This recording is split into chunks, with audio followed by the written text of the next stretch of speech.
At the restaurant, an adopted little boy notices a billionaire CEO eating with his family and blurts out, "Hey Mom, this man looks just like me."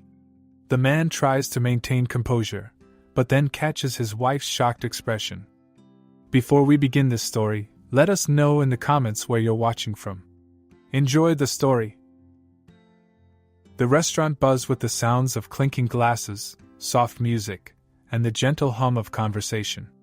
The scent of freshly baked bread and seared steak filled the air, mingling with the warmth of dim chandeliers that cast a golden glow over the lively diners.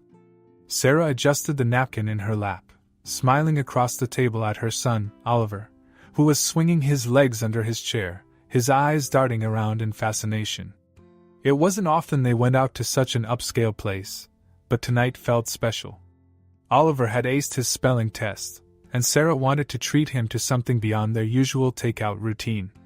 She reached for his hand across the table, giving it a squeeze. "Pretty nice, huh?" she asked. Oliver nodded enthusiastically, his gaze shifting to a large family seated a few tables away. The man at the head of the table, tall, broad-shouldered, and impeccably dressed in a tailored navy suit, laughed as he swirled a glass of deep red wine. His wife, an elegant woman with a cool, composed expression, dabbed at her lips with a linen napkin while their two children, a boy and a girl, played absently with their silverware. Sarah was mid-sip of her drink when Oliver's voice cut through the chatter of the restaurant like a knife. "Hey Mom, this man looks just like me." The fork in Sarah's hand clattered onto her plate. Conversations around them faltered, and the hum of the restaurant seemed to collapse into a heavy silence. Sarah's heart dropped into her stomach as her gaze snapped to the family Oliver was pointing at, the wealthy-looking man whose easy charm had instantly vanished the moment their eyes met. Tristan Jones stared at Oliver with an expression Sarah couldn't quite place: shock, confusion, and something deeper, something unsettled. His hand, resting on the stem of his wine glass, trembled ever so slightly, and his wife, Victoria, followed his gaze. Her perfectly manicured fingers tightened around the edge of the tablecloth, and the children glanced curiously between their parents and the little boy who had caused the disturbance. "Oliver," Sarah said quickly, her voice tight. "That's not polite, sweetheart." She reached across the table to gently lower his arm, but Oliver's wide, innocent eyes stayed fixed on the man. "I mean it, honey. Eat your food." Oliver pouted but obeyed, picking up his fork with less enthusiasm than before. The murmurs in the restaurant slowly resumed, and Sarah hoped, prayed, that the moment would pass. But she could feel Victoria Jones's sharp gaze burning into her. Victoria leaned toward Tristan, her lips barely moving. "Tristan?" she said, her voice dangerously low. "What is this about?" Tristan cleared his throat, his face regaining a practiced composure, the kind of confidence that came from years of boardroom negotiations and public appearances. "I have no idea," he said, though his voice lacked its usual conviction. He forced a polite smile and looked toward Sarah. "Kids, you know how they are. They say the strangest things." Sarah forced a smile in return, even though her palms had gone sweaty under the table. He's got an active imagination," she said, reaching for Oliver's hand again, holding it tightly. But Victoria wasn't satisfied. Her eyes flicked from Oliver to Tristan and back again, the resemblance undeniable now that she was looking for it. The same dark curls, the same sharp cheekbones, even a familiar dimple that appeared when Oliver smiled sheepishly under the weight of so many stares. "I mean really, Tristan," Victoria continued, her voice too light, too forced. "The boy does look like you." Her lips curled in an expression that could almost be amusement, but Sarah sensed the undercurrent of something sharper, something that made her stomach twist. Tristan laughed, but it didn't reach his eyes. "Come on, Victoria," he said, taking a sip of his wine, though his hand was visibly tense. "There are millions of people in the world. Sometimes faces just resemble each other. Nothing to get worked up about." Sarah swallowed hard. The last thing she wanted was to cause a scene in front of this well-dressed family, in front of a man who looked like he belonged on magazine covers. She could feel the judgment from all sides of the room, whispers she couldn't quite make out, and she just wanted it to end. I'm really sorry, she said, pushing a loose strand of hair behind her ear. He's been reading a lot about family trees and genetics at school. He's just curious. Victoria didn't look convinced, but she sat back in her chair, exchanging a glance with her husband. It was brief, but Sarah caught it. An unspoken conversation passed between them, something Sarah couldn't fully understand but knew was significant. Tristan, for his part, seemed eager to move on. He turned his attention back to his plate, but every few minutes, Sarah caught him stealing glances at Oliver. Sarah's mind raced. Could it be possible? Could this man really be? No. She shook the thought away. Oliver's birth mother had been a young woman, alone and overwhelmed. The adoption agency had told her very little, just that the mother had wanted to ensure her child had a better life. Nothing about a father, certainly nothing about a man like Tristan Jones. The waiter appeared beside Sarah's table with an awkward smile. "Can I get you anything else?" he asked, glancing at Oliver with a look of sympathy. "No, we're fine," Sarah said quickly, already reaching for her purse. She needed to get out of there, away from the prying eyes, the unanswered questions hanging in the air. Tristan watched them go, his jaw tight, his fingers drumming against the table. Victoria said nothing, but as Sarah led Oliver out of the restaurant, she could feel the woman's piercing gaze following her all the way to the door. Outside, the cool night air hit Sarah like a wave, and she exhaled, squeezing Oliver's hand as they walked toward the car. "Mom?" Oliver asked, his voice small. "Do you think he's my dad?" Sarah's chest tightened, but she forced a smile. "Of course not, sweetheart," she said softly. "You have me, and that's all that matters." But deep inside, doubt gnawed at her. And from the way Tristan had looked at Oliver, she had a sinking feeling that the man wasn't so sure either. Tristan barely touched his meal for the rest of the evening. The lively chatter around him faded into a distant hum, and no matter how hard he tried to focus on Victoria's occasional attempts at small talk or his children's cheerful banter, his mind kept drifting back to that boy. The resemblance was undeniable. Those eyes, dark, wide, and filled with a familiar curiosity, had stared at him like a ghost from the past. Even as the boy and his mother hurried out of the restaurant, Tristan had found himself unable to look away. And the mother? Sarah, was it? Her reaction wasn't just embarrassment. There had been something else in her eyes. Panic, maybe? Fear. By the time they returned home, Tristan felt an exhaustion that went beyond the physical. He slipped out of his jacket, loosened his tie, and made his way upstairs to their bedroom, hoping that sleep would come quickly and drown out his thoughts. But as he lay in bed, staring at the ceiling, the boy's face kept appearing in his mind. Victoria's voice broke through the silence, cool and steady. "You've been quiet all night."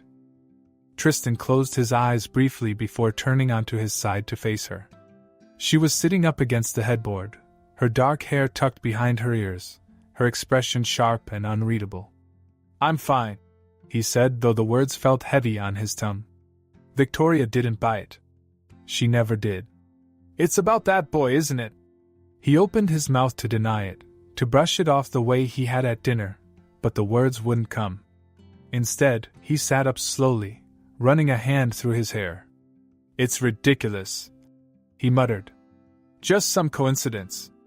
Victoria studied him for a long moment before speaking. "He looked exactly like you, Tristan." Her voice was calm, but there was an edge beneath it, a warning. "And I saw the way you reacted." Tristan sighed, shaking his head. "Come on, Vic, kids can look like anyone. It doesn't mean anything. Doesn't it?" She tilted her head, and he could tell she wasn't going to let this go. "You've never told me everything about your past. Could there be something I don't know?" His chest tightened. He'd always prided himself on keeping his personal life clean, at least the parts that mattered. But Victoria wasn't wrong. There were things he hadn't told her, things he hadn't thought about in years. And tonight, for the first time, he felt the weight of them pressing down on him. Tristan forced a chuckle, though it felt hollow. "Victoria, I've never seen that woman before in my life." Victoria held his gaze a moment longer, then leaned back against the pillows, crossing her arms. If you say so. But the doubt in her voice gnawed at him. Hours passed, and sleep continued to evade him. The more he tried to push the thoughts away, the more they surfaced. The boy's face. Sarah's expression. And most of all, the nagging feeling that this wasn't just a coincidence. Flashes of the past crept in, late nights at the office, the long hours, and then Emily. His stomach clenched. It had been years, and he hadn't thought about her in so long. She was young, eager, and talented, everything he looked for in an assistant at the time. But there had been a spark between them, one that had quickly spiraled into something more. For months, they'd danced around the inevitable until, one night, they'd given in. It was supposed to be a one-time mistake, a fleeting indulgence in the loneliness that sometimes crept in despite his perfect life. And then she was gone. No explanation, no warning. Just a resignation letter on his desk one morning, and that was it. He never questioned it too deeply. Maybe he didn't want to. Now, though, the pieces started to fall into place in ways he hadn't anticipated. Could Emily have? Tristan swung his legs over the side of the bed, pressing his fingers to his temples. His heart pounded as the idea took root. He couldn't just leave it alone anymore. Slipping out of the bedroom quietly, he made his way to his study, where he sat behind his desk and pulled out his phone. His fingers hovered over the screen before finally typing a message to a familiar number. I need you to find someone for me. Emily Harris. Whatever you can dig up, I want it fast. The message was sent before he could think twice. He leaned back in his chair, exhaling shakily. What would he do if it was true?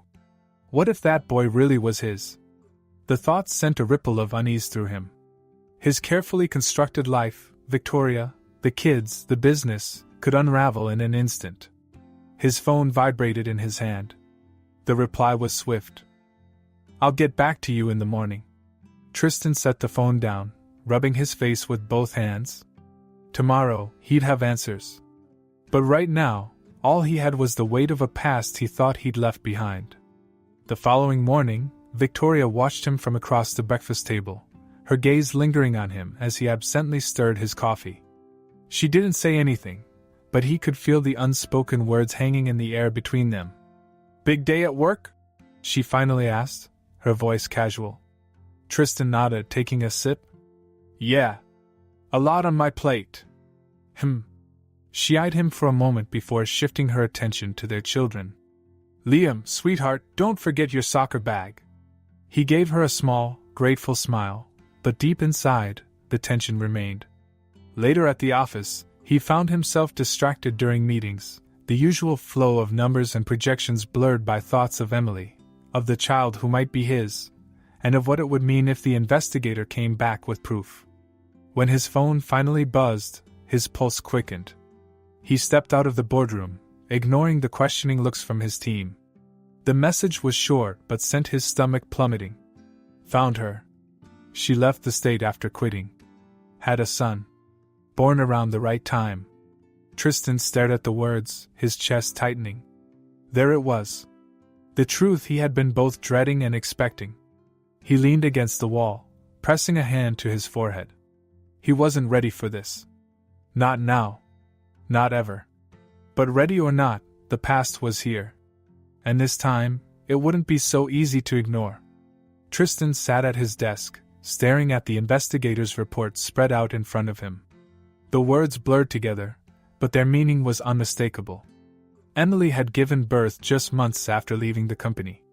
No father was listed on the birth certificate, but Tristan didn't need it to confirm what he already knew deep down. His mind replayed the boy's face at the restaurant, the same dimple, the same deep brown eyes. It was more than a resemblance. It was a connection he had been blind to until now. He leaned back in his chair, rubbing his temples as a wave of emotions crashed over him. Guilt, shock, fear. How could this have happened without him knowing? Had Emily really planned to keep it from him forever? Tristan's phone buzzed, pulling him out of his thoughts. It was Victoria. He hesitated before answering, forcing his voice into something close to normal. Hey, are you coming home soon? Her voice was soft but carried an edge of suspicion. You've been working late a lot lately. Yeah, just finishing up. I'll be home soon. He hung up before she could ask more questions, but the weight in his chest only grew heavier. He could hear the doubt in her voice. Victoria wasn't the type to let things go unnoticed for long. He glanced back at the report, his stomach twisting. If this information ever got out, it wouldn't just devastate his family, it could ruin him. His entire reputation was built on the image of a devoted family man, a self-made billionaire who had overcome obstacles with integrity. A secret love child would shatter that illusion in an instant. Tristan exhaled sharply, pushing the papers aside. He needed more information before making any decisions. Finding Emily was the next step. He needed answers from her, and most of all, he needed to understand why she never told him. The next few days passed in a blur, but Tristan couldn't stop thinking about Oliver. Every time he closed his eyes, he saw that innocent face staring at him across the restaurant. He found himself distracted during meetings, his usual sharp focus dulled by the weight of the secret threatening to unravel his life. At home, Victoria watched him carefully. She didn't push, but her glances lingered longer than usual, her questions more pointed. "You seem distracted," she mentioned one evening over dinner, her fork poised midair. "Everything okay at work?" Tristan nodded, offering a tight smile. "Just a lot on my plate." She studied him for a moment, then nodded, but he could see the flicker of doubt in her eyes. And then there was Sarah. He had seen her a few times around town, purely by coincidence, or at least that's what he told himself. At the grocery store, at the park where Oliver played soccer. And each time, their eyes met for a fleeting second too long. Sarah had noticed it too. She couldn't ignore the way Tristan's gaze lingered, the way his expression hardened whenever Oliver was near. The initial embarrassment from the restaurant incident had faded into something else, an unsettling awareness that there was more to this than a random resemblance. One afternoon, while Sarah was waiting for Oliver to finish practice, she felt a presence behind her. Turning, she found Tristan standing a few feet away, hands in his pockets, his expression unreadable. "Mr. Jones?" she said, her voice polite but cautious. "What a surprise." Tristan nodded, his lips pressing into a thin line. "Sarah, right?" She nodded slowly, gripping the strap of her purse. "Is there something I can help you with?" He hesitated, glancing toward the field where Oliver was running across the grass. "Your son, Oliver. How old is he?" Sarah's eyes narrowed slightly, her posture stiffening. "He's 8. Tristan's throat tightened. The timeline lined up perfectly. He exhaled slowly, nodding. "Listen, I don't mean to intrude. It's just that." He trailed off, unsure of how to phrase what he was really thinking. Sarah's eyes darkened. "If you're about to say what I think you are, you should stop right there." Her voice held an edge of protectiveness. "Oliver is my son. I don't know what you're thinking, but we don't need anything from you." Tristan raised his hands slightly in surrender. "I'm not trying to suggest anything. I need to understand something." Sarah's expression remained wary. "There's nothing to understand," she said firmly. "We have a good life, and I don't want anything to disrupt it." Tristan nodded, though his mind was far from settled. He watched Oliver laugh with his teammates, his heart sinking deeper. "Just one question," Tristan said softly. "Do you know anything about his biological parents?" Sarah's eyes flickered with something, hesitation, maybe guilt, but she shook her head. "No," she lied, though the way she avoided his gaze told him otherwise. Tristan didn't push. Not yet. But as he walked away, he knew that Sarah knew more than she was letting on. And now, more than ever, he needed to find Emily. That night, back at home, Tristan sat on the edge of the bed, staring at his reflection in the darkened window. His mind replayed every moment, the affair, Emily's sudden departure, and now Oliver. The thought that he had a son out there, one he never knew about,